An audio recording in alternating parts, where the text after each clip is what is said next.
Ya, assalamualaikum warahmatullahi wabarakatuh. Halo teman-teman, bertemu dengan saya lagi Frandi di YouTube Mastery 1.0. Kita sudah sampai di penghujung materi, yaitu video ke-39. Saya akan membahas tentang ikhtiar langit. Kalau di modul ke-1 sampai modul ke-37 tadi kita semuanya membahas tentang teknis, technical, tentang ikhtiar-ikhtiar kita, yaitu ikhtiar bumi saya menyebutnya. Nah, di video yang terakhir ini saya akan membahas tentang ikhtiar langit. Pentingnya seperti apa sih ikhtiar langit? Mari simak penjelasannya berikut ini.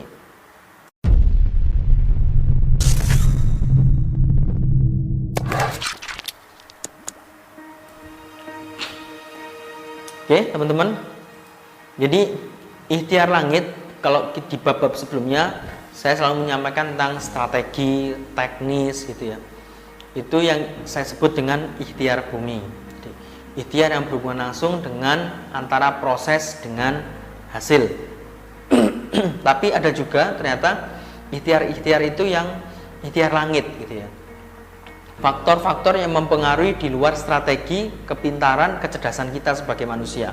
Itu saya sebut dengan ikhtiar langit. Dan ikhtiar langit ini sangat penting posisinya dan sangat vital. Kenapa? Karena ini yang saya rasakan ya selama saya meniti karir, meniti bisnis, itu ikhtiar langit inilah yang menentukan percepatan kita, menentukan kelancaran prosesnya, dan menentukan keberkahan.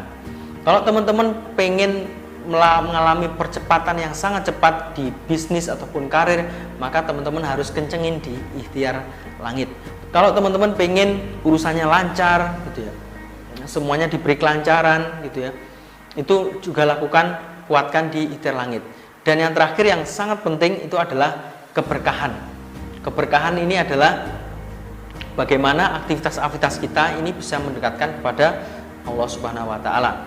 Karena percuma kalau kita misalkan penghasilan kita di YouTube besar banget, kita mempunyai passive income yang sangat besar, tapi harta kita ini malah membawa kita jauh pada Allah. Naudzubillah min dzalik.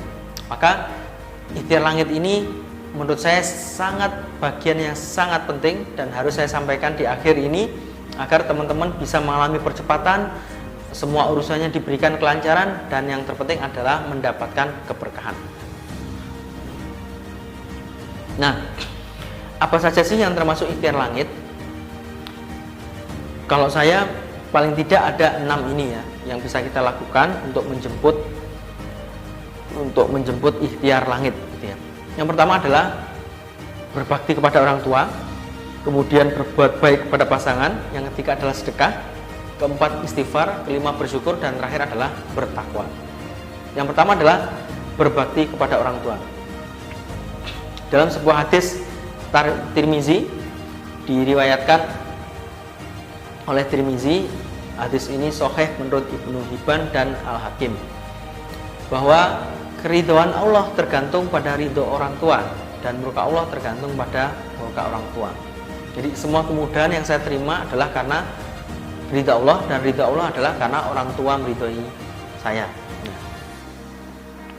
Nah, inilah alasan saya meletakkan bakti pada orang tua ini sebagai langkah awal ikhtiar langit. Jadi saya posisikan, kalau saya pribadi, mungkin teman-teman berbeda, kalau saya pribadi ini adalah ridho orang tua ini adalah nomor 1. Terus yang kedua adalah tentang berbuat baik kepada pasangan. Nah, ini berarti bagi para jomblower, imers, pengusaha-pengusaha yang masih jomblo, segera menikah gitu ya. Karena salah satu cara untuk mempercepat datangnya rezeki adalah dengan menikah. Dalam surat An-Nur ayat 32, dan nikahkanlah orang-orang yang bersendiri di antara kamu dan orang-orang yang layak menikah dari hamba-hamba sahayamu yang lelaki dan hamba-hamba sahayamu yang perempuan. Jika mereka miskin, Allah akan memampukan mereka dengan karunia-Nya, dan Allah Maha Luas pemberiannya lagi Maha Mengetahui. Ini janji Allah ya. Jadi kalau nggak ada ceritanya teman-teman menikah kemudian teman-teman jatuh miskin, yang ada adalah malah teman-teman dibukakan pintu rezekinya. Nah, ikhtiar langit yang ketiga adalah sedekah. Ini sudah pasti ya.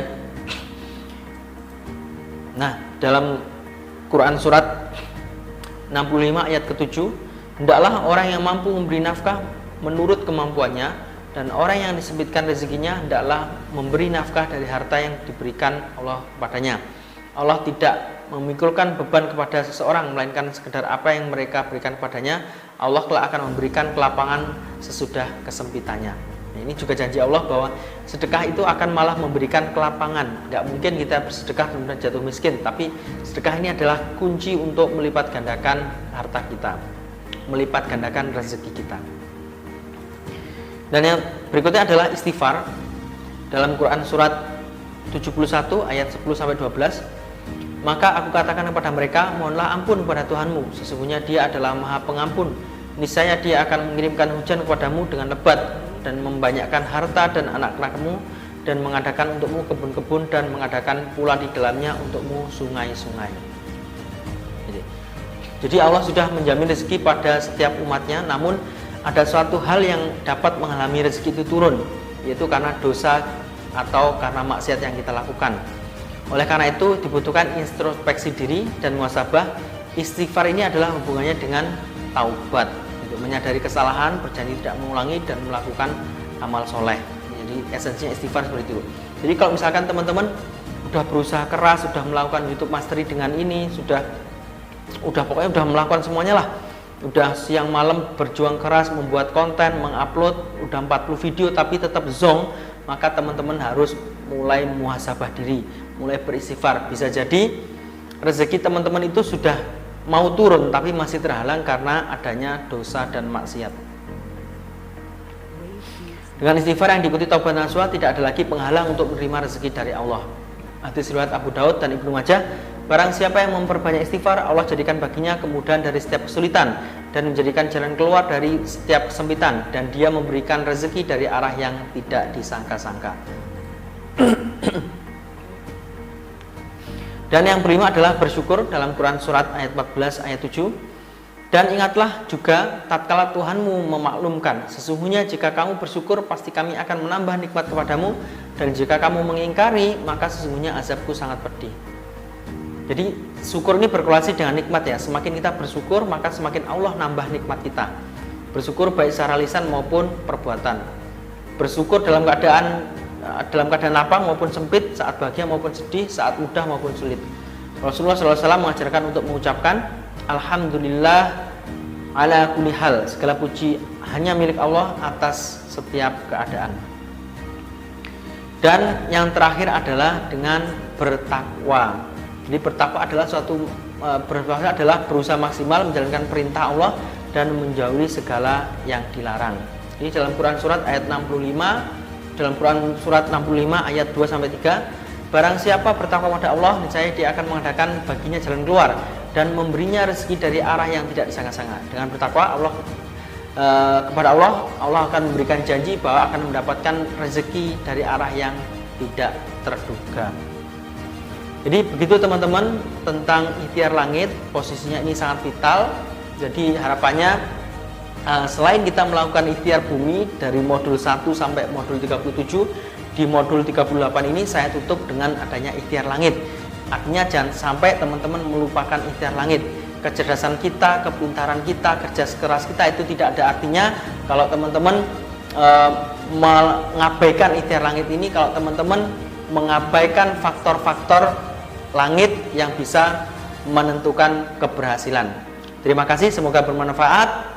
Sampai jumpa di video berikutnya, yaitu video penutupan. Assalamualaikum warahmatullahi wabarakatuh. YouTube Mastery 1.0, bukan YouTuber biasa.